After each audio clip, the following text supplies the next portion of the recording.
উত্তর চব্বিশ পরগনার বসিরহাটে ঘোচাডাঙ্গা বন্দরকে উন্নত করতে এদিন পরিদর্শন করলেন land port authority of India chairman. এদিন ঘোচাডাঙ্গা বন্দরে ভারত এবং বাংলাদেশের কর্তাদের বৈঠকও হয়। ভারতের land port authority of India chairman Aditya Mishra জানান, এশিয়ার সর্ববৃহৎ স্থলবন্দর পেট্রাপোলের মতোই উন্নত বন্দরে পরিণত করা হবে ঘোচাডাঙ্গা বন্দরকে। আর সেই কাজের জন্য রাজ্যের মন্ত্রিসভারও অনুমোদন মিলেছে। তবে এখন রাজ্য সরকার জমি বরাদ্দ করলেই কাজ শুরু হবে। অন্যদিকে বাংলাদেশের স্থলবন্দর দপ্তরের কর্তা জানান, ভারতে ঘোচাডাঙ্গা দিকের উন্নয়নের সঙ্গে সামঞ্জস্য রেখে তারাও বাংলাদেশের দিকের উন্নয়ন করতে চায়। ইতিমধ্যে তারা জমি অধিগ্রহণের কাজও সেরে ফেলেছেন। এদিন দুই দেশের স্থলবন্দর দপ্তরের কর্তারা বৈঠকে উপস্থিত ছিলেন। ঘোচাডাঙ্গা বন্দর দিয়ে আমদানি এবং রপ্তানিকারকদের সঙ্গে বৈঠক করেন ভারতের land port authority of India chairman Aditya Mishra.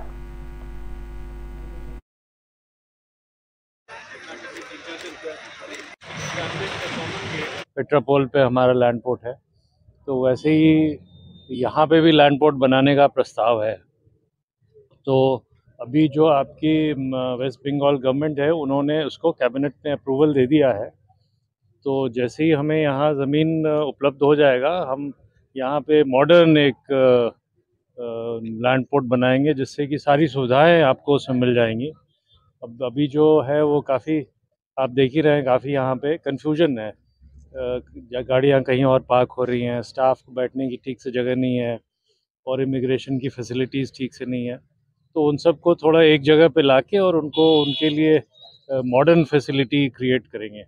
तो अभी वही प्रस्ताव है, तो उसी के लिए आज पहली बार देखने आए हैं इसको। এখানে উভয় পাশের স্থলবন্দরের উন্নয়নের যে ভবিষ্যৎ পরিকল্পনা আছে তা নিয়ে আলোচনা হয়েছে। বিশেষ করে ডেভেলপমেন্টের প্রক্রিয়া শুরু হয়েছে এবং আপনারা জেনে খুশি হবেন যে ইতিমধ্যে ভোমরা, বেনাপোল এবং বুড়িমারি স্থলবন্দর, এই তিনটা স্থলবন্দরের উন্নয়নের জন্য প্রায় ৩৫০০ কোটি টাকার একটা প্রজেক্ট শুরু হয়েছে এবং সেই প্রজেক্টের আন্ডারে অলরেডি আমাদের এখানে 10 একর জমি অধিগ্রহণ করা হয়েছে, আরও 60 একর জমি অধিগ্রহণের প্রক্রিয়াধীন আছে।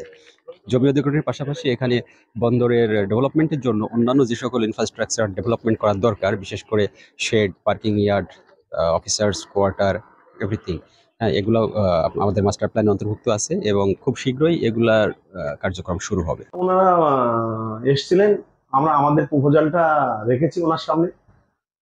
আমাদের সেন্ট্রাল পার্কিং নেই, ওয়ার হাউস নেই, এগুলো ওনার সামনে রেখেছি। উনি চেষ্টা করছে যাতে তাড়াতাড়ি সেন্ট্রাল পার্কিং থাকলে পুরো সহযোগিতা পাবো আমরা। সেন্ট্রাল পার্কিং থাকলে আর ঝামেলা থাকবে না, ঝামেলা কম থাকবে, ইজি এক্সপোর্ট হবে। আমরা সেন্ট্রাল পার্কিং চাইছি, ওয়ার হাউস চাইছি, তাতে আরো আইটেম বাড়বে, আমাদের পোর্টে আইটেম বাড়বে। বাংলাদেশে হয়ে গেছে, ওনাদের সেন্ট্রাল পার্কিং ওয়ার হাউস ওনাদের হয়ে গেছে, আমাদের